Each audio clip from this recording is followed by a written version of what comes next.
ये दे दे आज का जोड़ो यही है हाथ जोड़ दो हाथ जोड़ दो हाथ मिला मिला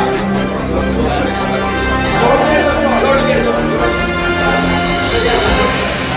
अरे बेटा थैंक यू कितने वाले का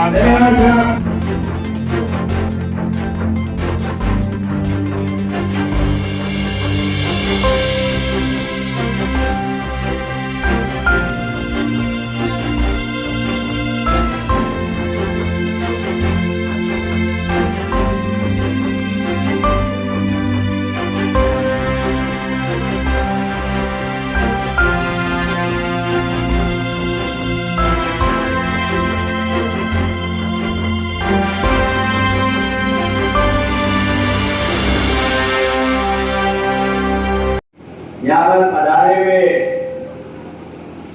प्रजापति समाज के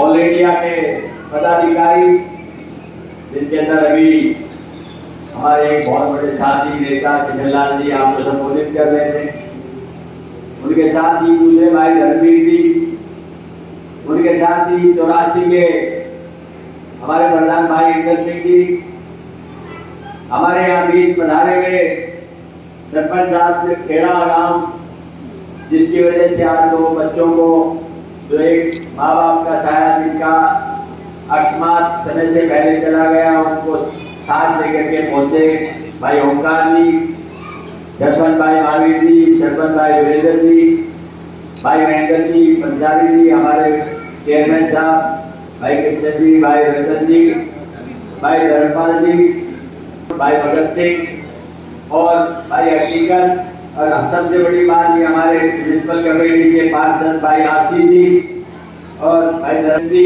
और सुविधा साहब, भाई राजेश जी, रमेश काग जी क्षमा चाहते हैं। मेरी सम्मानित मातृ हमारे बहुत ही घनिष्ठ साथी रहे स्वर्गीय डॉक्टर किशनलाल जी के बेटे भाई गोविंद जी, वह उपस्थित सभी सम्मानित पंच जी, सरपंच नवला साहिबान, मेरी आदरणीय माताओं बहनों, प्यारे बच्चों, प्यारे दोस्तों और समाज के सभी साथियों, सबसे पहले तो मैं पूरे समाज का दिल की गहराई से धन्यवाद करता हूं और आभार व्यक्त करता हूं कि मैं तो सोच रहा था कि आप एक कोई छोटा सा कार्यक्रम करेंगे ना, सरपंच साहब दोनों बच्चों को लेकर के आ जाएंगे, समाज के 5-10 प्रतिष्ठित आदमी मिले, लेकिन आपने जो रूप इसको दिया ये इस बात का प्रतीक है कि समाज के अंदर आज भी वो लगाव, वो प्यार, वो एक दूसरे के प्रति सम्मान हमारे बीच में जो विराजमान है, ये आपके लिए और हमारे लिए बहुत गर्व की बात है। और पूरे समाज का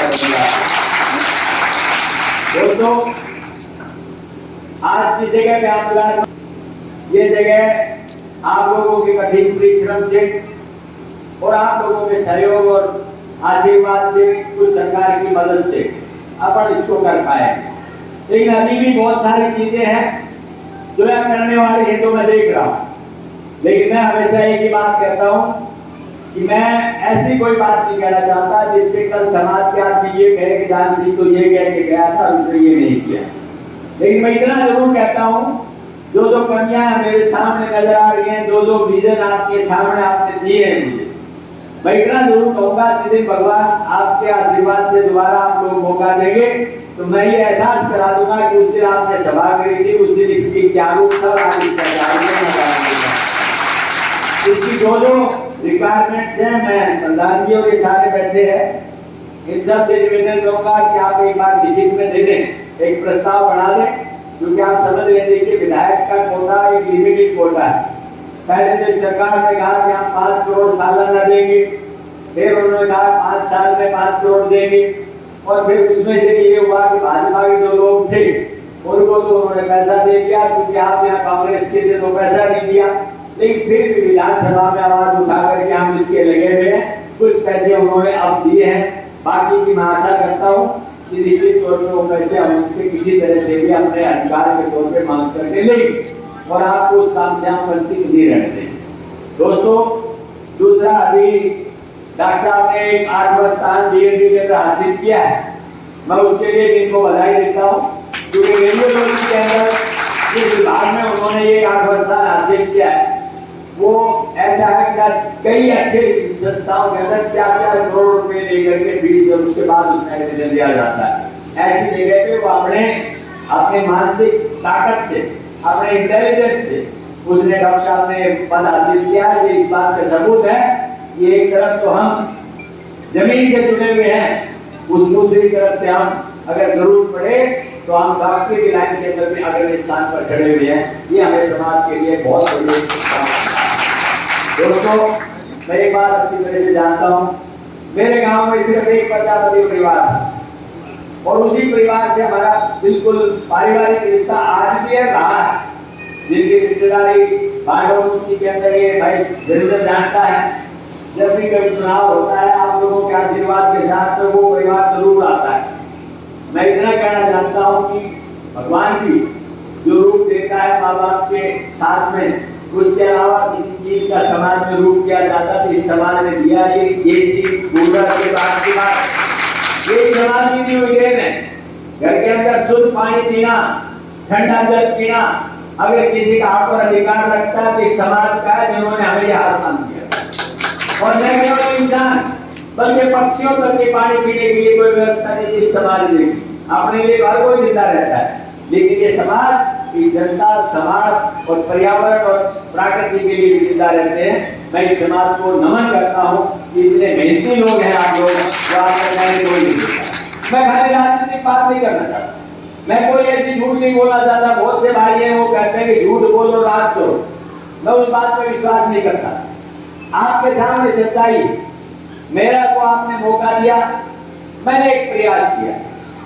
बहुत सी चीजें हुई, बहुत सी चीजें नहीं हुई, लेकिन आज फिर कहता हूं आपको, फिर आपका विश्वास विजयी रहेगा और फिर आपका साथ रहेगा। मैं गारंटी के साथ कह सकता हूं इस मानगढ़ के इस विजन को, भाग्य को बदलने का पूरा प्रयास करेंगे।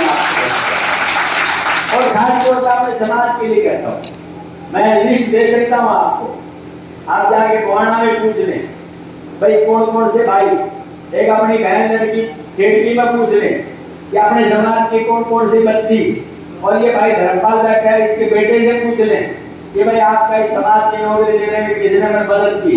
मेरे लिए समाज में आग्रही रहा है और समाज का भी मैं एक तरह से कर्जदार हूँ।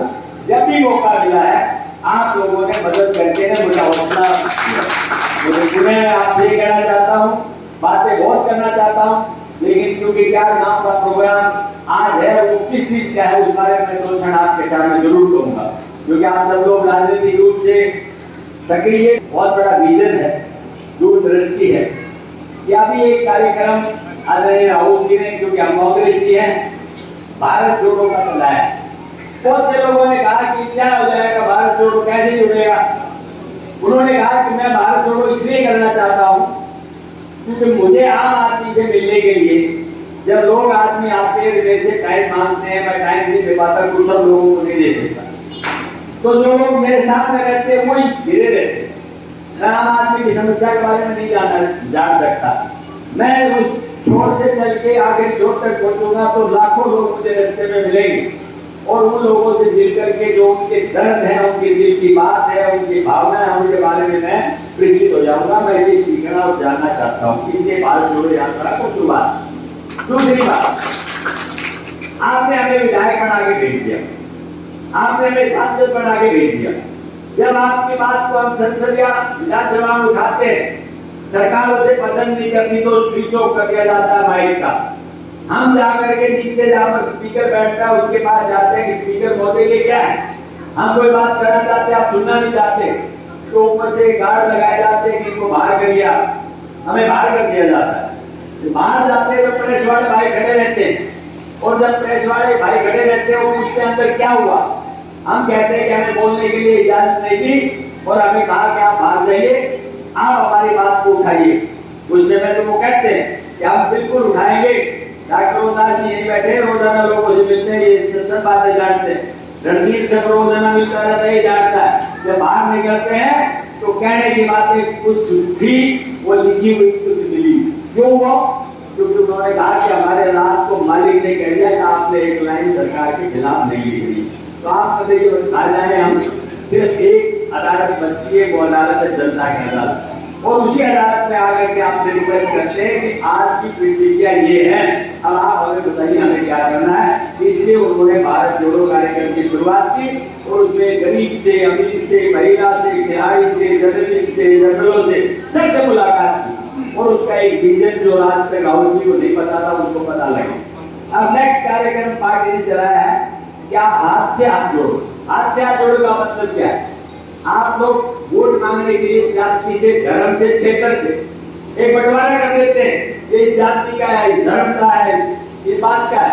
हम जोड़ना चाहते हैं, वो तोड़ना चाहते हैं। वो लकीर घेरने की कीमत नहीं समझते।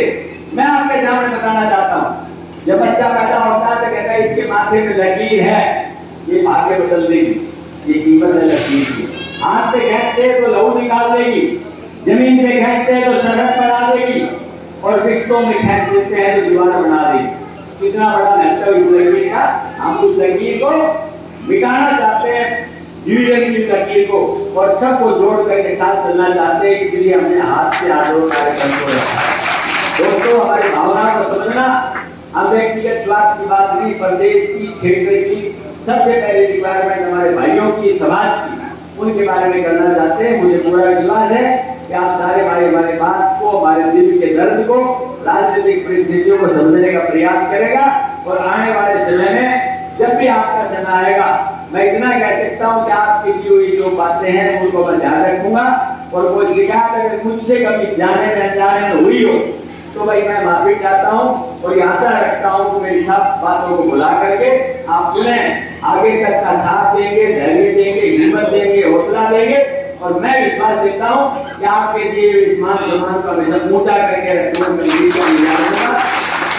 के साथ मुझे आदेश हुआ था, क्योंकि जिसे पता लगा भाई के दोनों बच्चों का कि आज वो अनाथ हो गए, तो लोगों ने कहा, जिनके अंदर सरपंच साहब भी थे, भाई निरंजन जी, राजेश के ग्राम डॉक्टर साहब, सभी प्रधान जी, इंदर सिंह जी, सारे कि बच्चों की सब आप जाकर के मदद करो। तो मैं थोड़ा सा मेरे जितना बढ़ पाया, मैंने 1 लाख रुपए बच्चों को दिया है।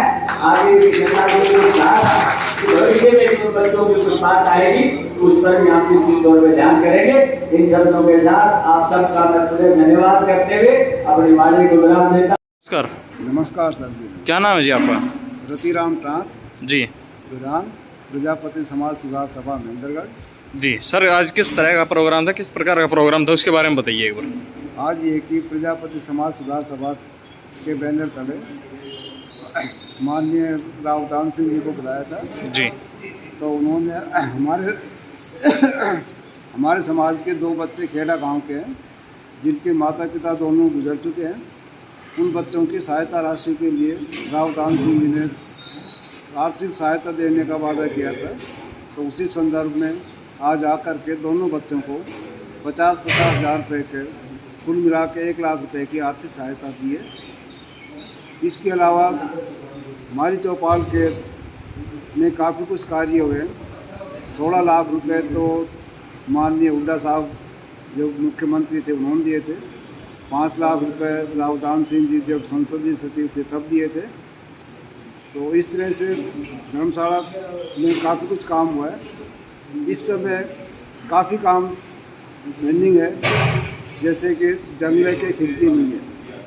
हमारे करीब 13-14 जंगले हैं जिसमें किसी के खिड़की नहीं है। धर्मशाला का चौपाल का जो हाल बना, बिल्डिंग बनी, भवन बना, उसके ऊपर अभी तक रंग पेंट नहीं हुआ है।